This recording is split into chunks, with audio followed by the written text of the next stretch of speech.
Um, we are very happy to have Michelle Alford Williams join us today, all the way from bright, sunny California. She was telling us earlier how beautiful the weather is there today.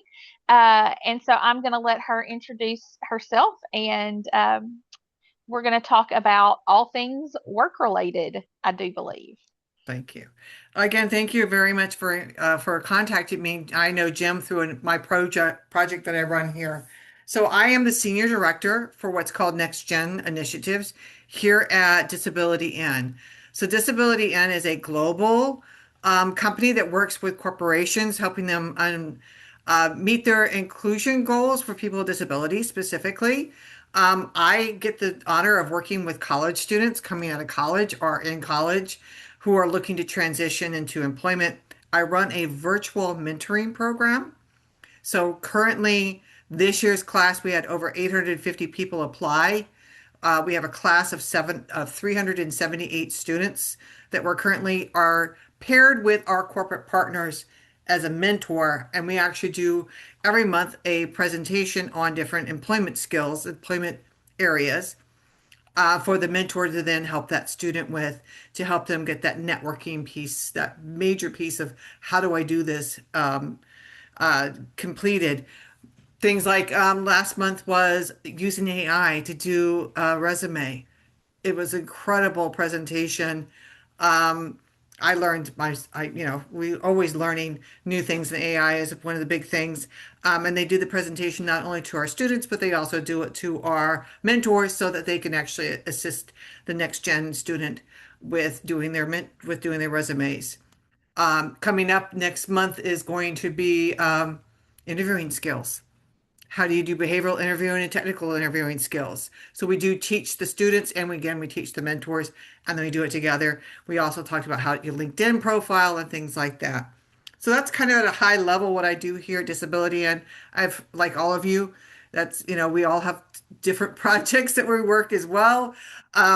We also run a very extensive conference in July and December, I mean, in July in Dallas this year. Well, I'll bring about 75 students in person to the conference that will be engaging with 5 full days of conference and networking events and matchmaking events and how to do your elevator speech. So I work with students from across all different disabilities. I work with students with ASL skills and need ASL interpreters. We use captionings. We use individuals who might be blind to visually impaired. I have a lot of my students who are STEM, science, technology, engineering, math, and that seems to skew towards individuals who might be neurodiverse. So I do have a full range, and when we have a conference, we are extremely, completely inclusive. We bring the dogs, we bring service animals, mainly dogs. Somebody did try to bring a parrot last year. That wasn't going to fly. That was my joke for the day, the parrot and the flying. I do also have a 30 plus year experience here in the state of California. I was the Bureau Chief for Workforce Development and Business Engagement for the California Department of Rehabilitation. My whole career is working with businesses and helping them understand why should I hire somebody with a disability? Why should I engage with a young person, especially? And one of the biggest things we always talked about was building that pipeline for your future needs for your company. So one of the things I always talk to businesses about was how do you figure out where you're going to get your next employee? Do you know where they're coming from? Do you know what skills they're going to need? And then that seems to be one of the questions they go, well, I don't know. I don't know what skills they need. That was usually my opening to say, maybe I can help you. Let's figure out what skills you need. One of the things I loved doing when I was a counselor and working and doing job search I was a job coach. So I actually was out there walking the street. It was before computers, by the way, for some of your younger ones. Um, I used to walk around with somebody's resume in my backpack. But one of the things I learned now is doing it electronically gives me a better idea of what the businesses are looking for. We do have lots of pockets of ruralness here in California. So I'll go from San Francisco, completely urban, different types of employers. There's an employer every 2 feet almost to Central Valley. Well, I have farms, I have vineyards, I have distribution centers, and that's about it. Cows, or sheep, or vineyards. I mean, it's just there's a lot of different things. So, how do you look for employment or look for those businesses who are interested in hiring in those areas? One of the biggest things I found was working with the workforce development boards. So each area has a workforce development board. Finding out who is a member of those boards was critical for me because then I knew that they already understood workforce. They already understood employment. They were already looking to work in their community on increasing employment for people. They just didn't know I was coming and that I have a whole background of students who are looking for employment specifically. Bruh. Oh, No, Christy. No, wait, wait. I Larry. I'm sorry. I'm getting some background. There we go. So one of the things I did was when I contacted the Workforce Development Board, I would always go, can I just come sit in a board meeting? Can I come listen to and find out what your board is doing or what areas you're looking for employment or where are your talent pipelines coming from? And once you got there, one of the things that I loved talking about was like, do you realize that we can bring students in who can actually come in? Well, here in California, we actually have the ability for them to come in, and I think I talked to Jim a little bit about this. Do you have stipends or do you able to pay for the wages of an individual who might be doing work experience? If you are, that is one of the best selling places I ever did. We do have on the job training. That was always hard sell for me here in California because the business had to put them on their payroll and then they had to put them on their workers' comp. And that was always really hard sell for our businesses. But once I was able to have somebody else be the employee of record and have somebody else actually pay the stipend for the student, it opened those roads up a little bit more for me to be able to have that conversation with a business about I have a student that has interest in working in distribution centers or is interested in finding out ways to work at there's always grocery stores, but those are not really, they're high turnover and they're not really good at training. I'll be very honest. They're not really good at training their new staff. They're like, just throw them in and then kind of leave them. I liked how Karen kind of laughed about that one because I probably had that happen with her. I found the big chains especially, but I found the mom and pops. They were the ones who were more willing. There's my Southern just came out, sorry. More willing to sit down with me and have a conversation about me bringing in John. And John has a keen interest in getting all the vegetables and the fruit all nice and neat. He has a very keen interest in keeping that area clean. He doesn't have a lot of keen interest in running the register. Doesn't have a lot of keen interest in, bagging groceries, but he doesn't mind going and getting the carts. So again, it's that conversation internally with that partner and saying, by the way, I have a person who might be able to help your business. We can bring them in. We pay their wages. It gives them the work experience. One of the things we worked on here in California as well, because I had an employee of record payee, teaching them to do their I-9 dot information, how to get the job. I heard somebody talking about life skills on here too. I got the question I got the most is who's FICA and why are they taking part of my paycheck? Where does my income go? Where is the taxes and things like that? Because they really were employees, actually, we used a community college, of the community college. And they had to pay taxes. They had to pay all the things that everybody else does when they're working. So it really was something they could also put on their resume. Because we all know that if without that resume, without something on that resume, it's a hard sell to anybody. But I tell my students, once you get one job, then the other jobs will start coming. And usually when you have a job is when you're going to find another job. It's just getting that first job. What the students I'm working with right now, especially the ones who are currently transitioning out of college, the employment outcome is a little bad. to, for lack of the word I really want to say. Um, and they tell me on a regular basis, I get texts from them going, there aren't any jobs. I put in 100 applications. I've gotten no interviews. That's going to happen to our students coming out of high school too. It's going to have, we have to be very clear with the student. We have to set up their expectations. We have to tell them that I can talk about you, but you got to learn how to talk about yourself. If they can't do that for themselves, then job coaches. Do you guys, I'm assuming you guys shake of heads, yes, that you use job coaches or you have job coaches available for your students. And if that's, job coaches are also extremely hard to find, hard to train, and hard to keep. I work with a lot of vendors here in California, and their number one thing there, it's like a rotating basis. They're constantly rotating people in, training them to be a job coach, and then they find out that the job is not easy and that you have to understand a lot of different disabilities and a lot of different things. So finding a good job coach is usually very, very uh, hard, but once you find a good one, be nice to them. I used to bring mine candy. I'm like, I will give you candy, I will give you chips, I will buy you anything legal that I can to keep you working with my students. So I wanted to say that one of the things that I found, especially when working with businesses, was how can I hit their bottom line? What is the return on their investment of their time to teach my student, to work with my student, to help them, to give them that 90, 60 days, 90 days. I used to say 90 days because if I can get a student to actually do something for 90 days straight and show up on time, we've really seen almost every behavior that's going to come out typically. And I say that with, with some understanding that some students are able to hold it together longer. Some of them are going to not make it past the first day, past the first hour.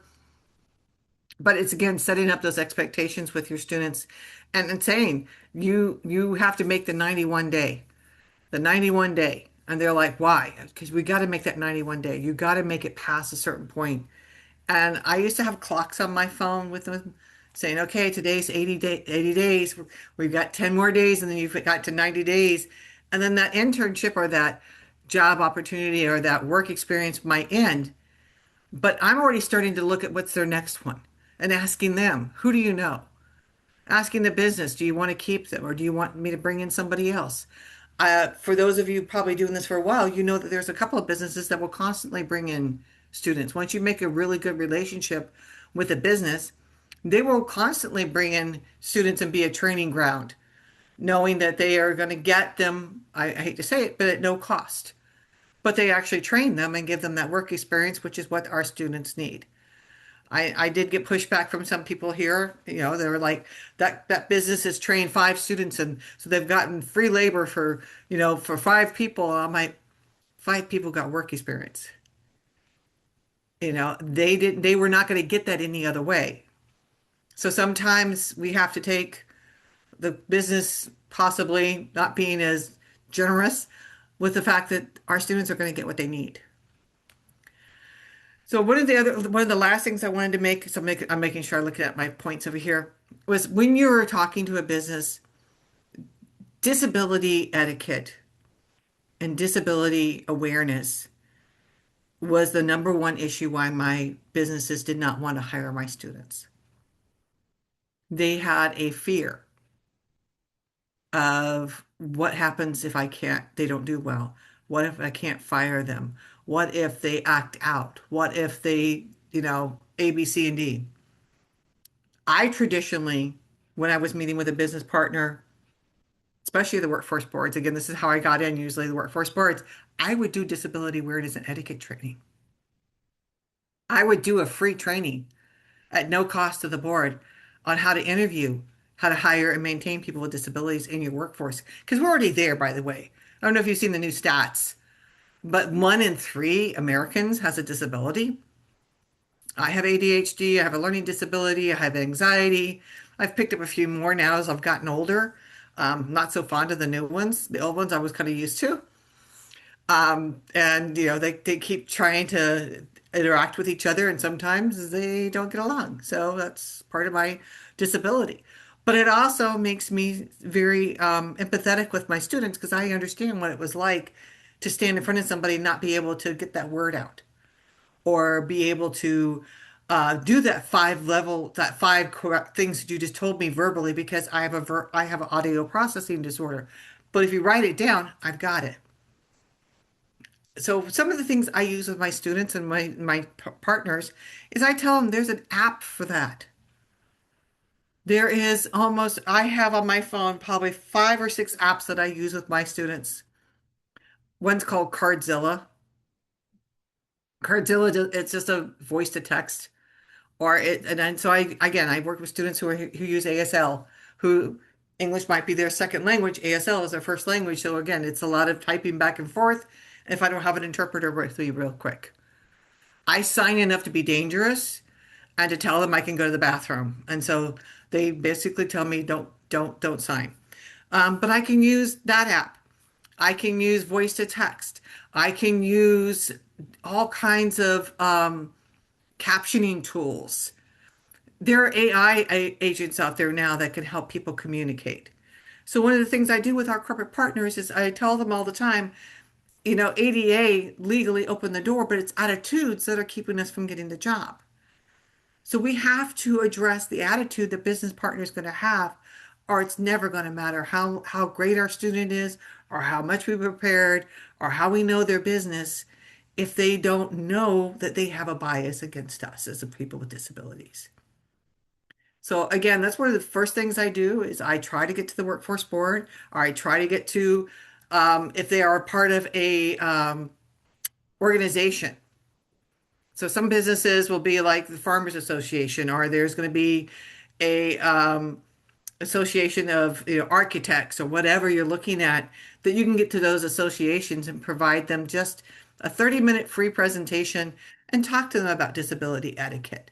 Talk to them about, how do you make sure that your building is accessible? How do you make sure that your language is accessible?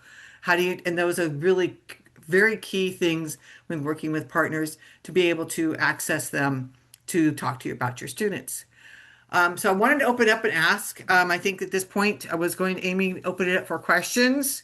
If I'm correct, Jim, that was the timeline. Yeah, that's great. We would love for people to be able to ask some questions.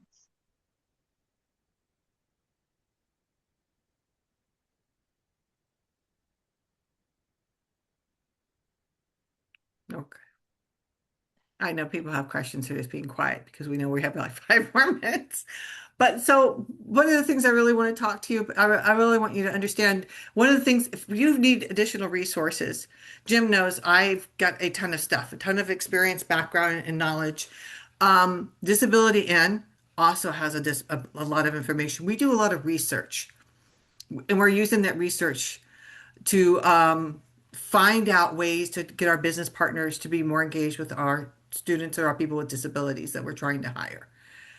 We just did a research with LinkedIn to shows that people with disabilities, when they get in to a corporate partner or a job for their career, they don't promote within their company. They have to leave to promote. So that's part of the problem, is that people don't realize that once we get in, we're usually held to the same positions. We have to leave before somebody can see that we can do more than what they first thought. But for your students, I would really encourage them, or encourage you to have them. I used to do this in mine, between whatever bus stop or however you get to and from school, or however you get to and from your favorite place to go, your Starbucks, or here in California, it's Dutch Bros. Um, I don't know if you've ever heard of Dutch Bros. It's the sweetest. It is like syrup. It's so sweet. And they actually lean in your car to say hi to you, and I kind of have a problem with that. I'm like, you know, my personal space. But they now know my car because my son drinks it so much. They see my orange car because my car is orange, and they hand me his drink, and I'm like, it's me, not him. And they're like, well, he's gonna get it anyway. So, um, tell me 5 businesses between there and then that you think that you'd like to work at, if they have that ability to do that. If they are going from on the bus somewhere, on their bus route. I used to tell students constantly, look on your bus route, look on your light rail right, look on your way back and forth to school or back and forth to your favorite activity. Because one of the things I found with my students, especially transportation, again, Central Valley, transportation was an issue. And if it was already on the bus line or the light rail line or it was on a line some way that they've already gone, it made it easier for them to say, oh, I know how to get there. It was just, it was a simple exercise. I'd say, okay, guys, text it to me if that works best. Put it in your phone if you want to. Send it to me in a text.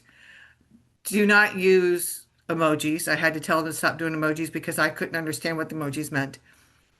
I'm like, I don't care about spelling. I don't care about, that type of stuff. But tell me, where do you think that you see yourself working?